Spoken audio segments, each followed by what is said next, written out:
Tuhan memberkati engkau dan melindungi engkau. Tuhan menyinari engkau dengan wajah-Nya dan memberi engkau kasih karunia. Tuhan menghadapkan wajah-Nya kepadamu dan memberi engkau damai sejahtera. Amin. Shalom. Pada saat ini saya ingin memberikan satu penjelasan atau materi sederhana terkait dengan Yesus, ya, Yesus ketika dikandung oleh Maria. Nah, kita tahu bahwa manusia sudah jatuh ke dalam dosa. Semua tanpa terkecuali, termasuk Maria yang adalah manusia, ya. Nah, lantas muncul pertanyaan, kalau Maria berdosa, ya kan? Nah, dan dia pada waktu itu mengandung Yesus. Pertanyaannya, apakah Yesus itu terkontaminasi dengan dosa Maria? Kita tahu kan bahwa sebelum pun kita dilahirkan oleh ibu kita kan sudah memiliki natur keberdosaan yang kita warisi dari papa mama kita, ya kan?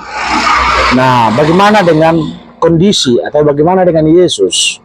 Apakah dia mewarisi dosa keturunan dari Maria?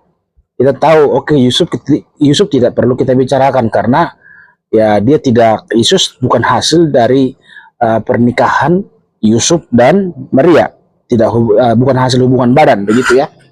Nah, kembali ya, mungkin lebih tepatnya itu, apakah Yesus terkontaminasi dari dosa daripada Maria, ya? Apakah dia tidak mewarisi dosa keturunan tersebut, ya?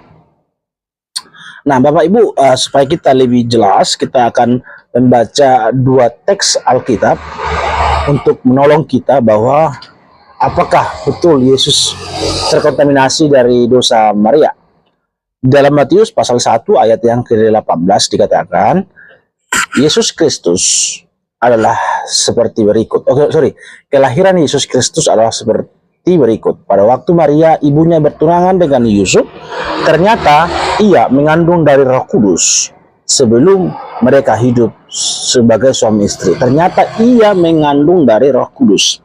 Jadi Roh Kudus yang istilahnya bahasa kasarnya yang membuahi rahim Maria, ya, dan tentunya Roh Kudus akan menjaga rahim Maria supaya tidak terkontaminasi dari dosa keturunan daripada Maria. Namanya kan dikandung oleh Roh Kudus. Roh Kudus ya Maha Kuasa, Allah itu sendiri juga, ya. Ya, Roh Kudus pribadi ketiga dari Allah Tritunggal. Nah, ayat berikutnya yaitu dari Lukas pasal yang pertama ayat yang ke-34 sampai ayat yang ke-35. Di sana dikatakan, kata Maria kepada malaikat itu, bagaimana hal itu mungkin terjadi karena aku belum bersuami? Jawab malaikat itu kepadanya, Roh Kudus akan turun atasmu dan kuasa Allah yang Maha Tinggi akan menaungi engkau. Sebab itu anak yang akan kau lahirkan itu akan disebut anak kudus, anak Allah.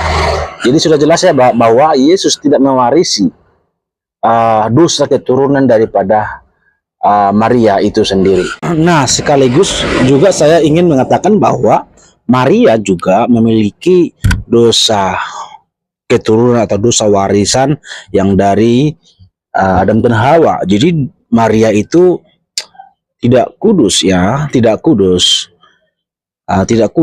sama seperti kita pada umumnya. Hanya saja dia atau Maria dipakai oleh Allah, secara khusus kandungannya dipakai oleh Allah untuk menjadi perantaraan inkarnasinya Yesus Kristus. Tetapi kalau berbicara soal berdosa, yes, Maria berdosa sama seperti kita, mewarisi dosa keturunan juga. Hanya saja ketika dia mengandung Yesus, rahimnya itu dibuat menjadi kudus oleh Roh Kudus karena dia dikandung oleh Roh Kudus. Jadi kembali, apakah Yesus berdosa ketika dikandung oleh Maria?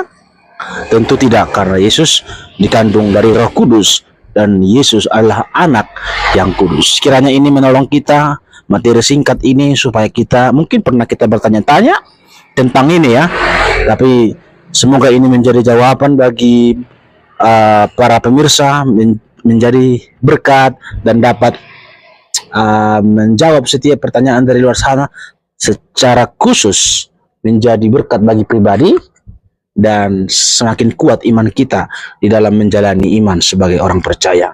Tuhan memberkati. Shalom.